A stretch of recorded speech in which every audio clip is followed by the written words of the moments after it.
Best advice you ever received? A man named Rich told me once in Diamond Bar, I'm in the corner, I'm looking at everybody. Everybody's having dinner and there are these tables. I pull Rich aside. I said, Rich, give me the one best advice. I want one above everything. And he said, look at everybody here. They're all gonna read just a few books and learn a few quotes, few titles, few stories to tell from the books they read. And once they make 100, $250,000, they're gonna slow down. If you keep out improving these guys consistently, eventually none of these guys will be your competitors. And he was absolutely right. If I had $500, guys, let's go out. It's on me. If I had $400, I had such a poor, broke mentality with money. Until that changed, nothing was going to change. I don't care how much money you make. Start saving money. You're going out to the party? I'm not coming. We're going out to the club Saturday night? Dude, I'm not coming. Save, invest, save. $2.1 trillion of American savings vanished in just 30 months. Gone. Forever. The biggest wealth destruction in modern history didn't happen in 2008. It's happening right now. Credit card debt just hit $1.1 trillion, the highest ever recorded. While Wall Street celebrates record highs, 66% of Americans can't afford a $400 emergency. The truth? We're standing at the edge of an economic cliff. And what's coming next will shake an entire generation. The warning signs are flashing red everywhere. During COVID, Americans watched their bank accounts swell with stimulus checks and lockdown savings. Government officials proudly announced record-breaking savings rates. Financial experts predicted a new era of American prosperity. They were all wrong.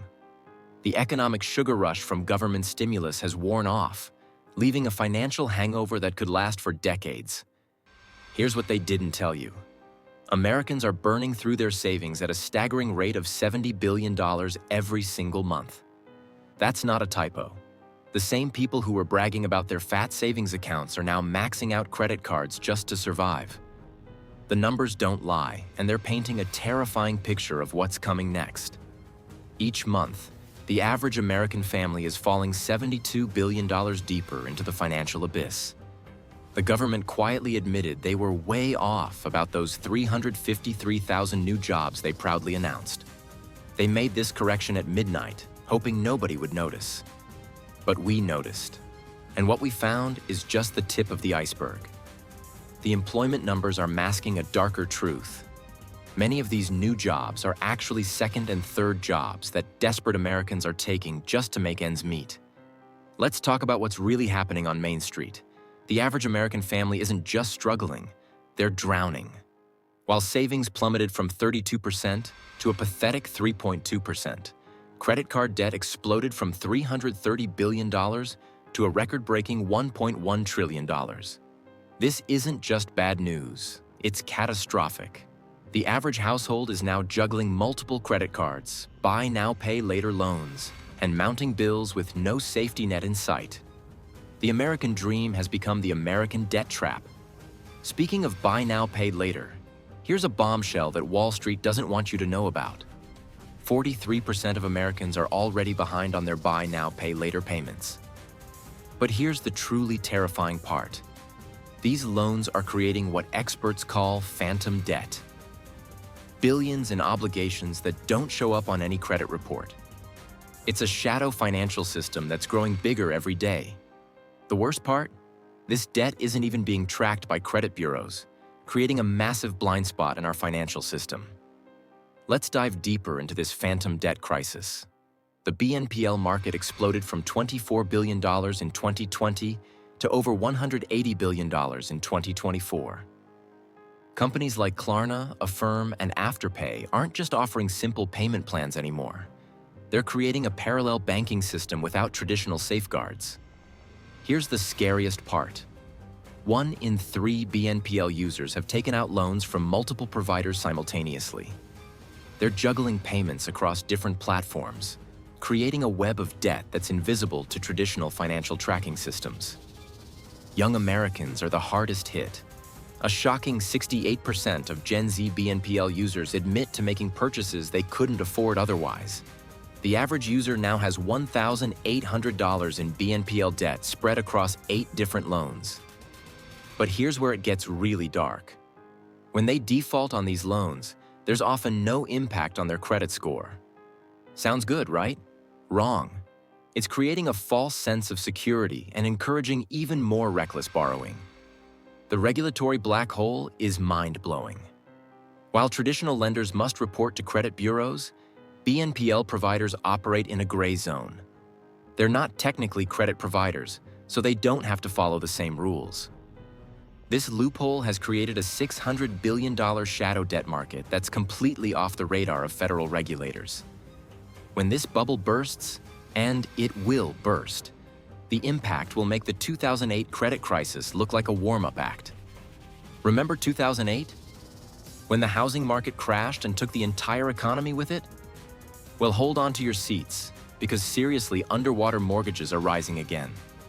In Kentucky alone, underwater mortgages skyrocketed from 2% to 88.3%. That's not a recession. That's a catastrophe waiting to happen. And it's just the beginning of a nationwide trend that's sending shockwaves through the real estate market. The real estate market is sending clear distress signals. States like Louisiana and Wyoming are reporting the highest shares of seriously underwater mortgages at 11.3% and 8.8% respectively. The proportion of equity-rich mortgages has declined to 45.8%, a 2-year low. The housing market is starting to crack, and millions of homeowners are about to find out their American dream has turned into an American nightmare. With interest rates still elevated, refinancing isn't an option for most homeowners trapped in these underwater mortgages. During COVID, companies were desperate to keep their employees. Workers had leverage. They could demand work-from-home arrangements, higher salaries, and better benefits. Why? Because they had savings. They had options. Now, those savings are gone. The power dynamic is shifting, and it's shifting fast. We're already seeing companies forcing workers back to the office. The Great Resignation has turned into the Great Regret, and employers are taking back control with a vengeance. Let me share a real story that perfectly illustrates what's happening. During COVID, we hired someone at a modest salary. 2 months later, he demanded an 80% raise, threatening to leave. We compromised. 2 months after that, another ultimatum for even more money. He eventually left for a better offer, only to discover that his perceived value didn't match reality. Now he's struggling to find work at his original salary level. This story is playing out thousands of times across the country as the labor market reality check hits hard. The financial health of American households is deteriorating at an alarming rate. A recent Harris poll revealed some truly disturbing trends. 54% of Americans admit they're spending way more than they can afford. 34% say they're worse off financially than before. People are literally losing control of their spending, and they know it. But they can't stop because they're trapped in a vicious cycle of debt and consumption. The psychological toll of this financial stress is creating a mental health crisis that nobody's talking about. Here's another shocking statistic.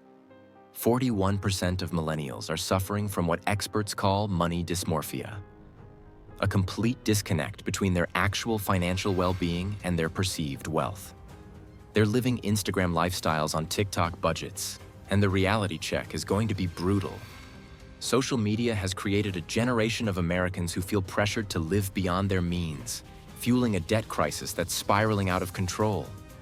The real crisis isn't just about numbers. It's about the fundamental transformation of American society. 2/3 of Americans are living paycheck to paycheck. Half of the country can't handle a $400 emergency. Only 50% are investing in any form. The middle class isn't just shrinking, it's vanishing.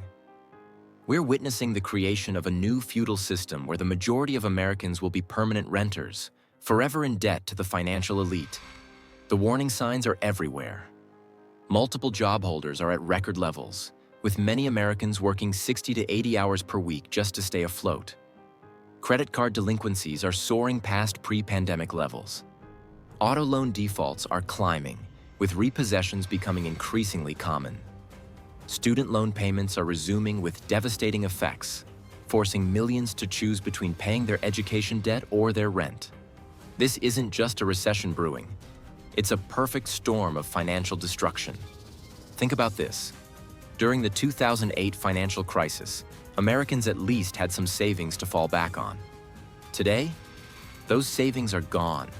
The credit cards are maxed out. The buy now, pay later loans are coming due. And wages aren't keeping up with inflation, which continues to eat away at whatever's left of the middle class's purchasing power. We're not just facing a crisis. We're facing a fundamental reset of the American economy that will leave millions financially devastated. The fire sale is coming. When people run out of savings and max out their credit, they have to sell assets. Houses, cars, jewelry, stocks, everything must go. And when millions of Americans are forced to sell at the same time, prices collapse. We're talking about wealth destruction on a scale that could dwarf the 2008 crisis. The domino effect will be catastrophic, with falling asset prices creating a negative feedback loop that spreads through every sector of the economy.